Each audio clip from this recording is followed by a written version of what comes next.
بسم الله وبه بدينا ولو عبدنا غيره شقينا فحبذ وهب حب دينا اللهم صل على محمد كلما ذكر ذاكرين وصل على محمد كلما غفلان ذكر الغافلين. So Rasūlullāh sallallahu alayhi wa sallam in our discussion has reached what was the city of Yathrib. As we mentioned, the Bani Israel had actually built the city of Yathrib. What does Yathrib mean? There are many different opinions, but whatever it means, in the dictionary at least, it doesn't have a good meaning. It's to be blameworthy. Just like in the Quran where Yusuf alayhi salam says, لا تثريب عليكم اليوم, to his brothers. There is no blame upon you today. It's basically the same root word.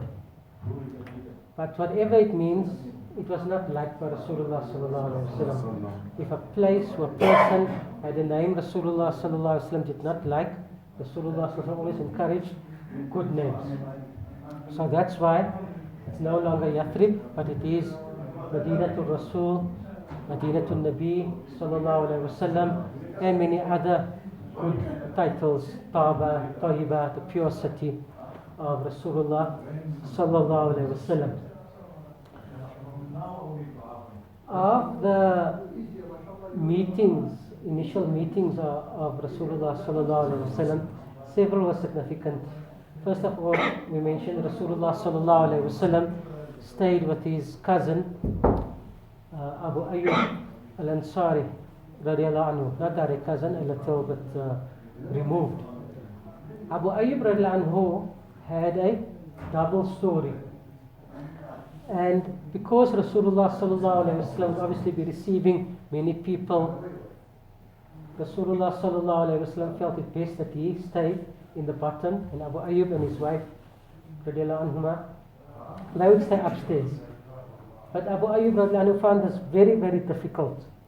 Why? In general, we're standing on the top floor. We don't know, maybe the head of Rasūlullāh sallallahu alayhi wa sallam is now below my feet there. And he didn't know where to put his feet, how to stand, where to sit. But there's so much love and affection for Rasūlullāh sallallahu alayhi wa sallam. And his breaking point came one night. They had a container, of course they didn't have indoor plumbing, so they had a container to pass water. And it got spilled. And he went in a complete panic that now, what if a drop seeps through this and it touches Rasūlullāh sallallahu alayhi wa sallam? And then he went to Rasūlullāh sallallahu alayhi wa sallam. This is too difficult. And Rasūlullāh sallallahu alayhi wa sallam moved to the upper level. But that was the kind of love which every single Sahabi had for Rasūlullāh sallallahu alayhi wa sallam. Rasūlullāh sallallahu alayhi wa sallam arrived in Madinah. Sulaym radiallahu anha, the mother of Anas bin Malik radiallahu anhu. Anas is 10 years old at the time, and Rasulullah and his mother brings him to Rasūlullāh sallallahu alayhi wa sallam. This is my son, but I'm giving him to you to serve you. And Anas radiallahu anhu says, I was 10 years old when my mother gave me in service to Rasūlullāh sallallahu alayhi wa sallam. And so I served Rasūlullāh sallallahu alayhi wa sallam for the next 10 years, that is until Rasūlullāh sallallahu alayhi wa sallam left this world. What a fortunate person that is. And not once ever did Rasūlullāh sallallahu alayhi wa sallam ever rebuke me. Why did you do this? Why didn't you do this? Not once in the 10 years. And obviously from the wording, we don't know what, but obviously he's a 10-year-old boy. Obviously he's going to do something according to his age, appropriate. But not once did Rasūlullāh sallallahu alaihi wasallam ever rebuke him.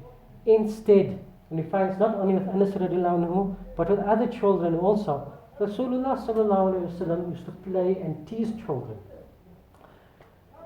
If you read the hadith books, if a hadith is narrated by Anas, and obviously I mention Anas radiallahu anhu because obviously someone who spent now 10 years constantly in the company of Rasūlullāh sallallahu alayhi wa sallam, a great portion of our deen, of Islam, is narrated by Anas radiallahu anhu, what he witnessed and heard from Rasūlullāh sallallahu alayhi wasallam. And in the hadith books, the narration you'll find often is an Abi Hamza Anas bin Malik. You might know Abu Abi means father. But Anas radiallahu anhu did not have a son called Hamza. Hamza, I suppose different from Hamza. Hamza is a kind of vegetable found there in Medina. And obviously, being a 10-year-old boy, 10-year-old boys throughout the world are the same. Whether they are Sahaba, whether they are children of Sahaba, they are the same. Anas bin Malik radiallahu anhu did not like his veggies. And he, obviously like a 10-year-old, made that very clear that I don't want this veggies. So Rasūlullāh sallallahu alayhi wa sallam used to call him Abu Hamza, literally father of the vegetable. But in our parlance we can say Rasūlullāh sallallahu alayhi wa sallam was teasing him, calling him Mr. Veggie. But on this tease of Rasūlullāh sallallahu alayhi wa sallam, the great muhaddithin up till today in our kitabs, that tease of Rasūlullāh sallallahu alayhi wa sallam is recorded as part of the name of Anas radiallahu anhu, Mr. Veggie.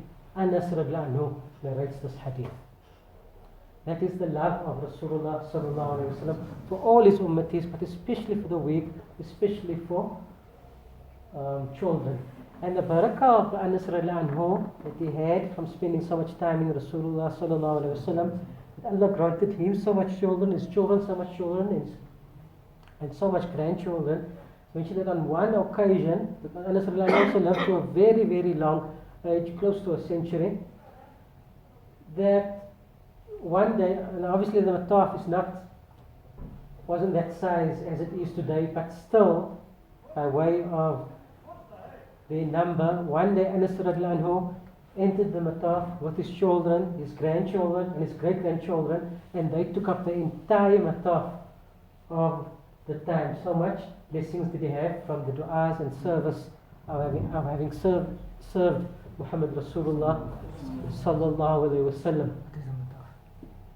Say again?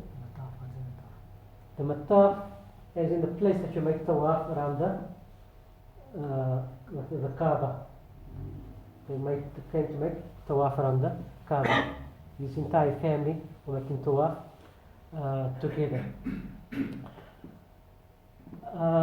Third person I can mention, the chief rabbi of Medina was Abdullah bin Salām radiallahu anhu. And as we mentioned, the Jews had actually come to this place waiting for Rasūlullāh sallallahu alayhi wa sallam, and he upheld it. He was true to the Torah, true to the teachings of Musa alayhi salam, and especially used to get a great spiritual pleasure when he used to read the description of the coming of Rasūlullāh sallallahu alayhi wa sallam in his kitabs. And he was very anxious about the coming of Rasūlullāh sallallahu alayhi wa sallam. And then he heard the people getting all excited to say, this man has come from Makkah and he's proclaimed himself to be the Nabi. Now obviously up till today, you get these posters on your windscreens from Baba this and Mama that and new prophet this and new prophet that, and promising all cures. Everybody who claims to be a prophet is not going to be a prophet. So obviously, especially as a man of learning, he is not going to just take it on face value that someone said he's a prophet. So he now goes to investigate. And Rasūlullāh sallallahu alayhi wa sallam is having his gathering, and the first words he hears from the blessed lips of Rasūlullāh sallallahu alayhi wa sallam is أفشوا السلام وأطعموا الطعام وصلوا الأرحام وصلوا بالليل والناس نيام تدخل الجنة بسلام.